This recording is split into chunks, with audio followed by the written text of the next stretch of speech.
back. On this episode, we're going to install the fender, the tire, and put the brakes back on as well. Don't forget to subscribe and click the notification button. Go check me out on Instagram at Clargo Garage. Let's get started. So first thing we're going to do is start by installing the fender.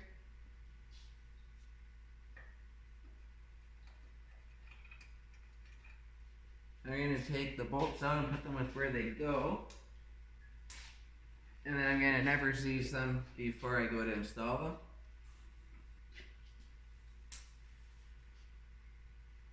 So I'm going to put a lot of never seize on, just a little bit.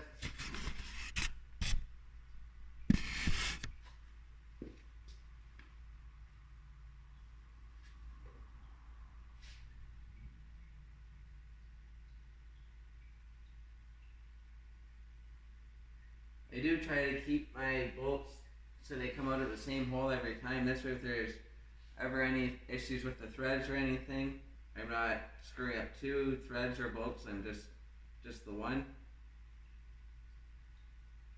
It really doesn't matter, but I just always seem to do that.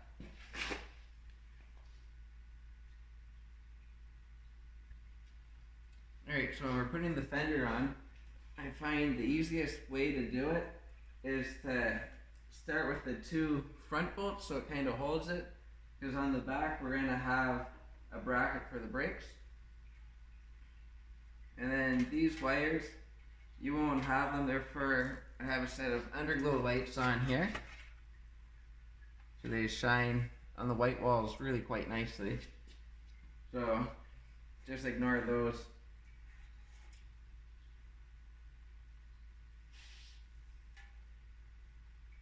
Carefully slip it in so you don't scuff up any paint.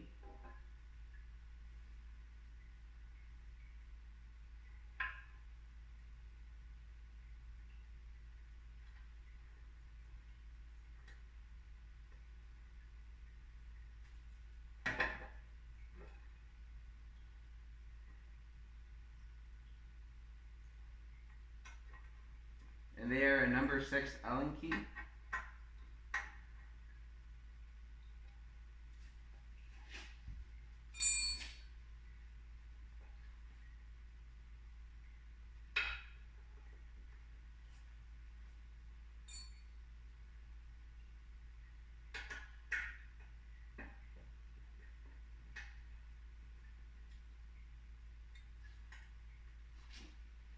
So as you can see, now the fender only has movement this way, but it's not slipping and falling any other ways.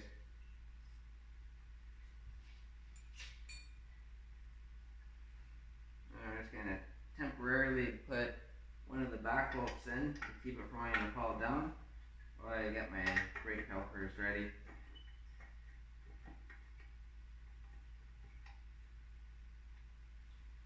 I'm going to go start on the other side because I have this bolt in. So I get that bolt in with the keeper on it for the brake line. I just have my calipers taped up on the crossbar.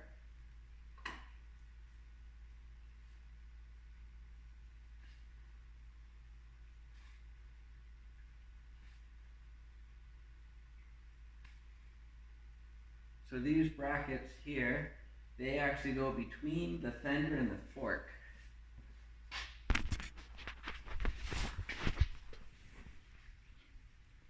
So this is the bracket that I'm talking about with the reflector on it and the lines pinched.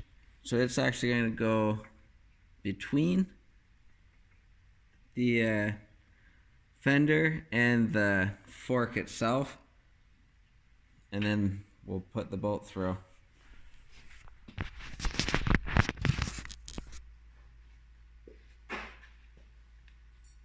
I'm going to loosen this front one off just a hair too to give me a little bit of play.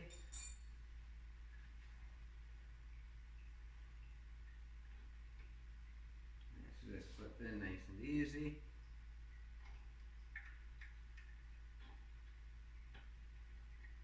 Get everything lined up. If anything feels like it's binding, just back your screw out or your bolt out and then retry.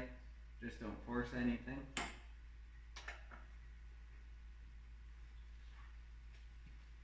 Now we can get the other side on. So we're going to loosen the front off just a little. We're going to take the back one all the way back out.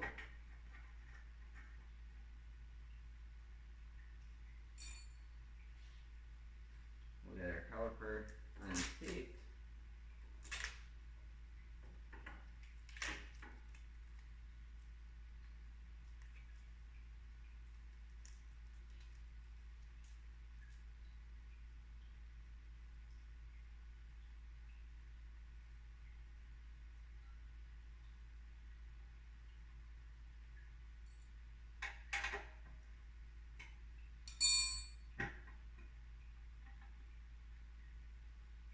Now we'll get the bolt back in.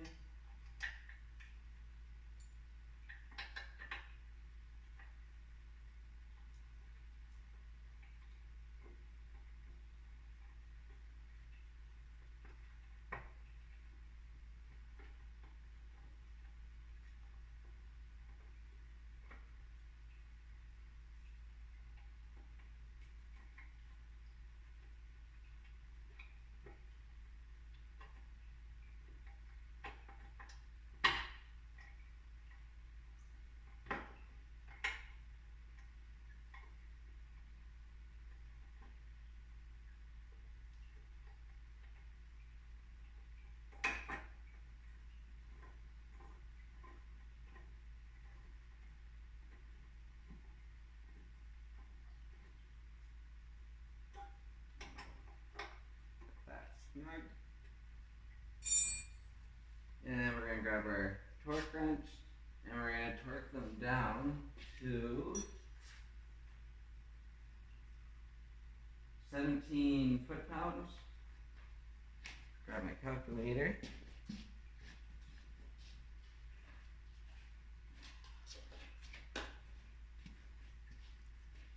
So 17 foot-pounds times 12, put into inch-pounds, is 204 inch-pounds.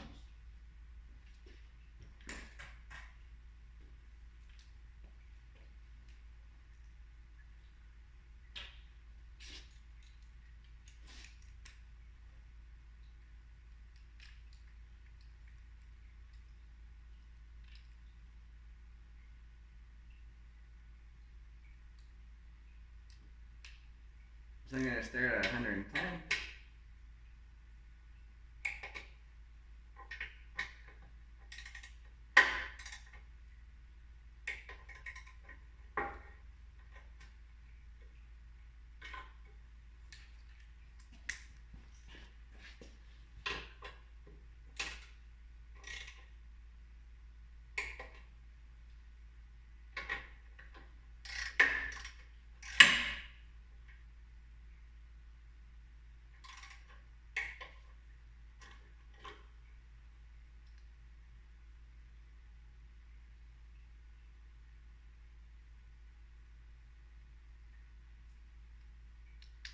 Then I go to 150.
always keep my torque wrenches loose and right off too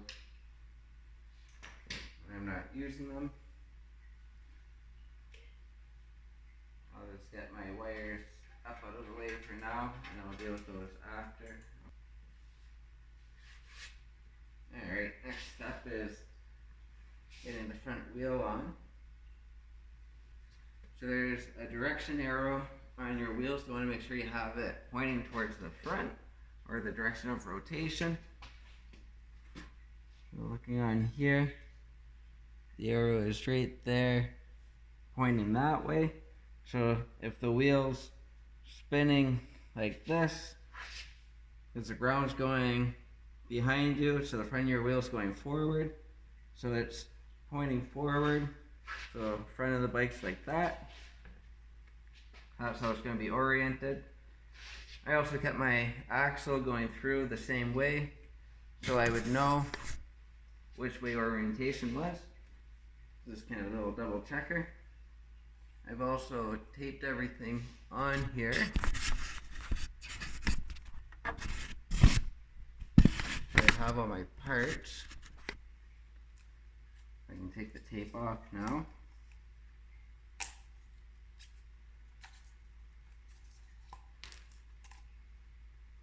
So this is the pinch bolt for once we get the axle in and torqued up. So I'm just going to set that off to the side.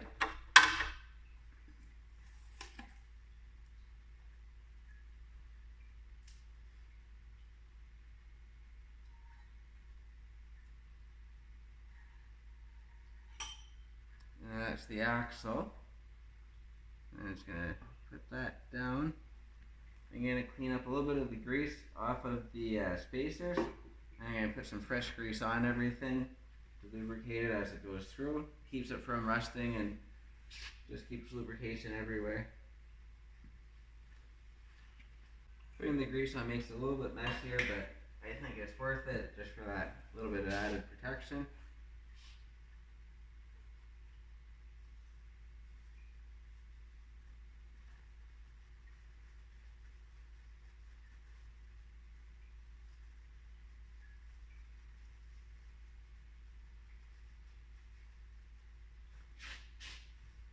So with the spacers, the fatter part of the collar, it sticks out towards the fork, and the smaller part slips in onto the seal.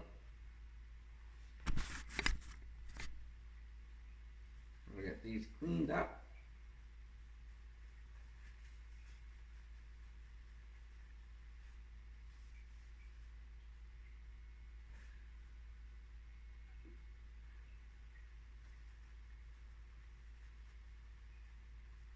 Both spacers are the same size, but I try to keep them on the side that they came from, even though they're identical. Alright, now I'm going to make sure my hands don't have any dirt or anything on them. I'm going to put some lubrication with the grease gun inside.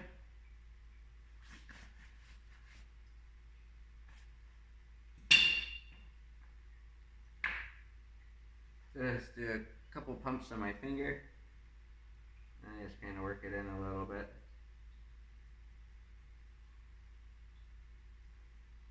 It's good for the seal, it gives lubrication on it, so it doesn't get hot and rip.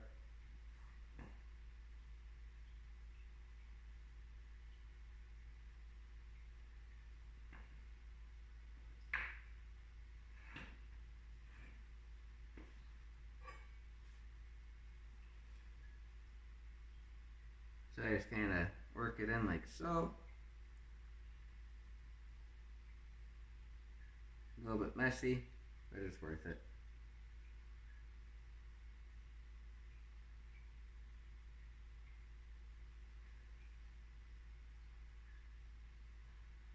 And one thing with the grease, it also helps to keep your spacers in when you're kind of moving things around, lining everything up. So I'm going to take my spacer and I'm just going to put a little bit of grease on there, inside and out.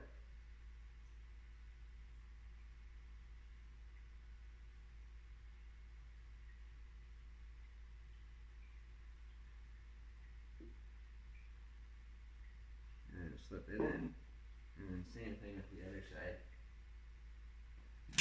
You don't need very much grease for these.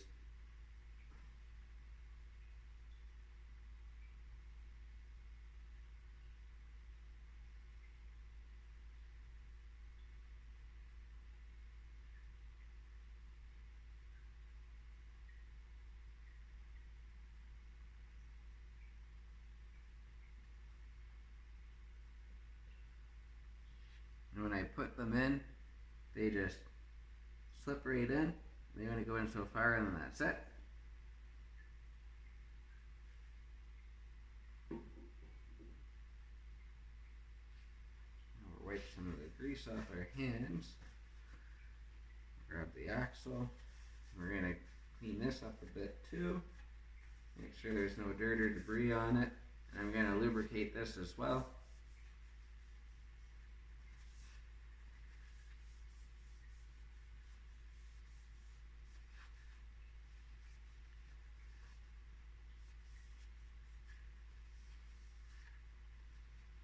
I'm only going to lubricate the first little bit of it, and then once I get it in and started, as I go in further, I keep lubricating back, otherwise it's just way too messy.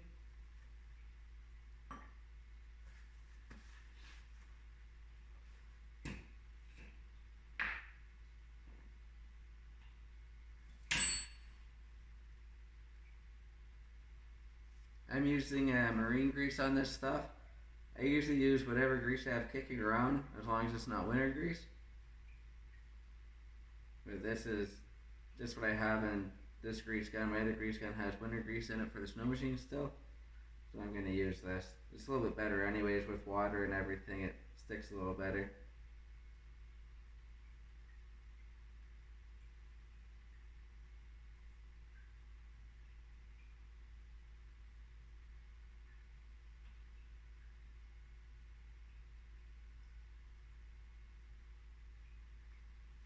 So I'm just going to do just part of it like that so I still have a cleanish area to grab and kind of work it in.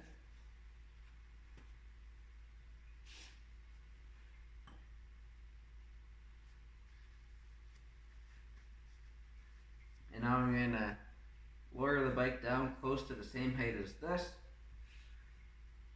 So we'll just kind of be careful as we go down. We need the wheel in the fender area, but we don't want to have the weight of the bike come down on parts that's not supposed to.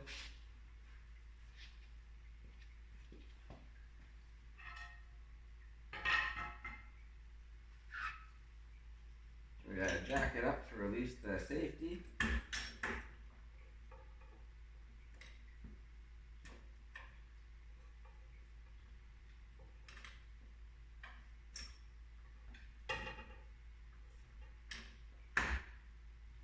Safety's off. Now we can slowly lower it down. Using these style jacks, you have to remember that as you lower down, the bike's not coming straight down, it's actually moving linearly to the side. So you just kind of slowly move your tire and go nice and slow.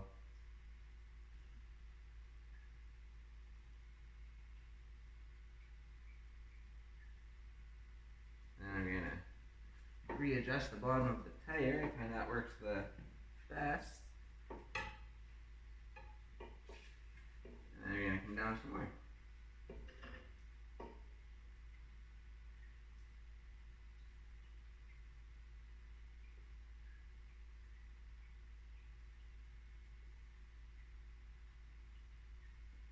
I'm going to recheck everything out.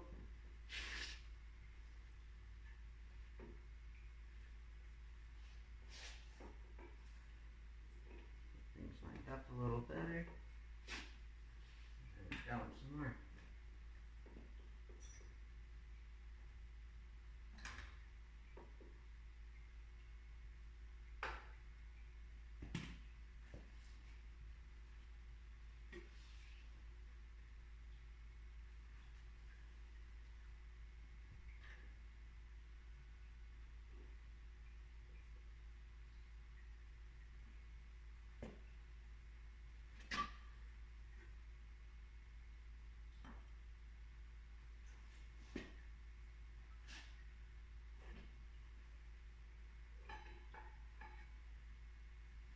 very close there.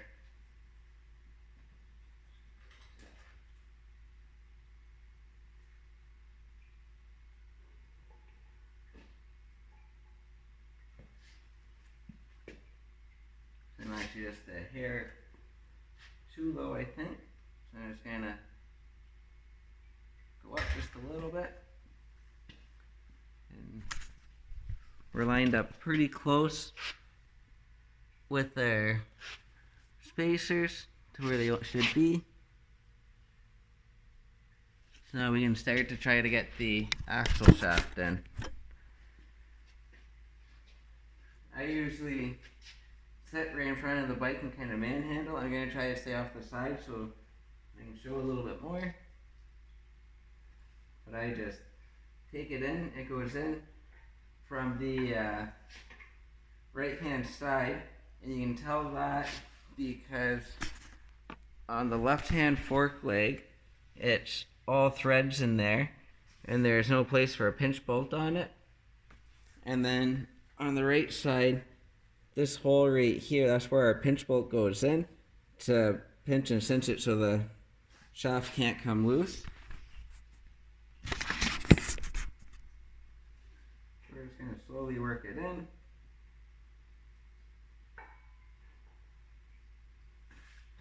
Now we're going to apply a little more grease. I'm going to take some of the excess that's there so we're not so wasteful. Put a little bit of that on. I'm going to grab a little bit more.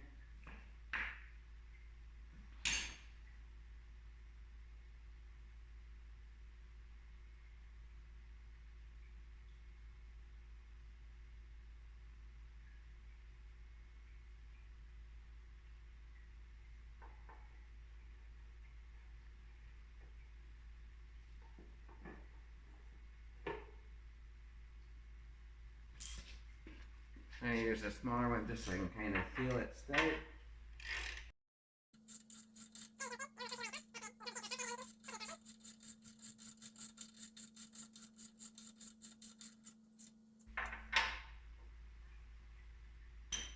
And the torque spec for that is 56 foot-pounds. So I'm going to start at 30 foot-pounds and work my way up.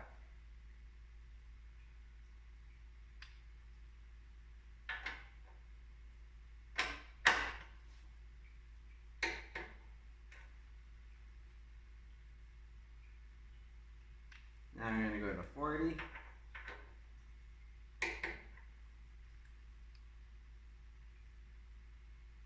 And I'm going to go to 50. And then 56, I believe. Yep, 56.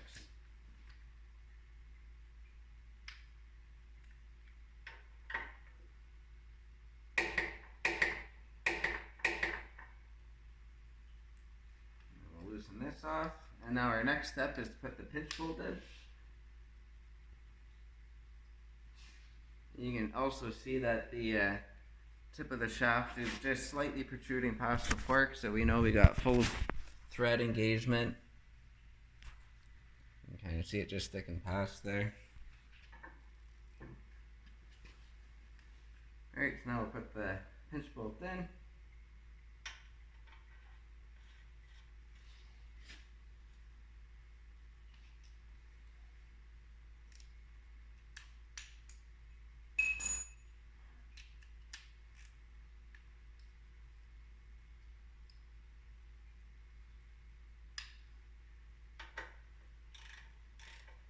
It's just a 6mm, and the axle nut, it was a 22mm.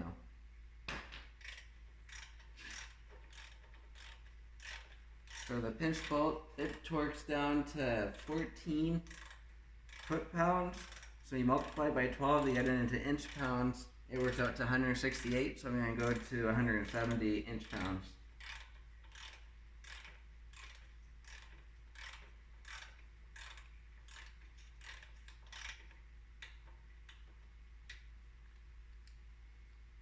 Alright, so I'm going to go up to 110 inch-pounds now.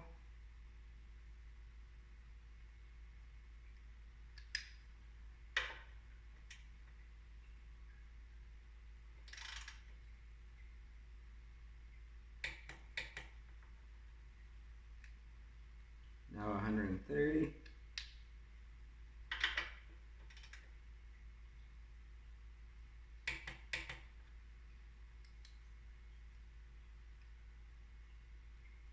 Now 150.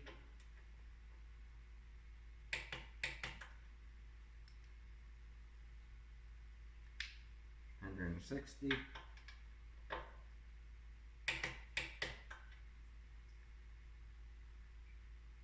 And I go 165.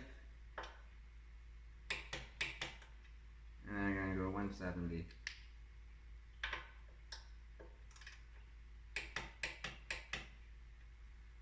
Alright. So the front wheel is fully installed, so it can't back off. Last thing we have left to do is the brakes. Now I'll pull my caliper bolts out. There's one, and there's two. Alright, and now we're just going to slip it on.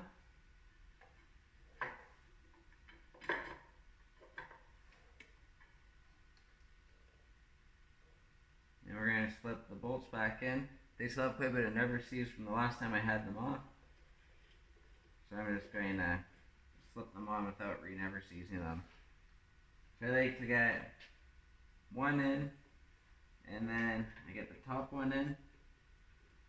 I usually don't take the top one all the way out, because the reflector is kind of a pain. But in this case, I had everything all apart, and I didn't take it all the way, and put it back on before I put the reflector on.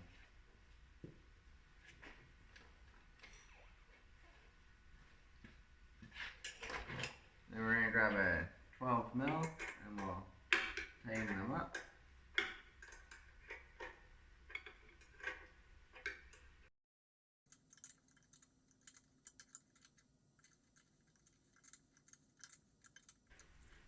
And then the torque specs on these are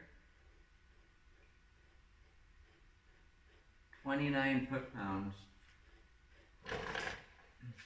But you can't actually get a torque wrench on the top one with the reflector here, so I always just go with the wrench and make sure that they're tight. And then usually I'll double check them periodically just to make sure everything is still okay.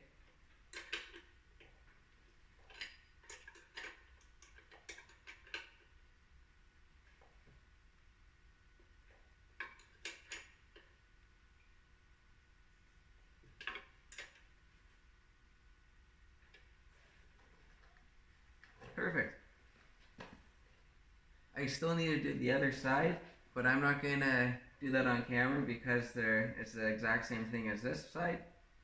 But once you get both on, you want to grab your brake and you want to pump it up until you feel brake pressure. Because if you just jump on and start riding and you go to hit the brakes, there's a good chance you'll have no brakes there, especially if you compress the pistons, because they might take 5 or 10 pumps before they move back to the rotor.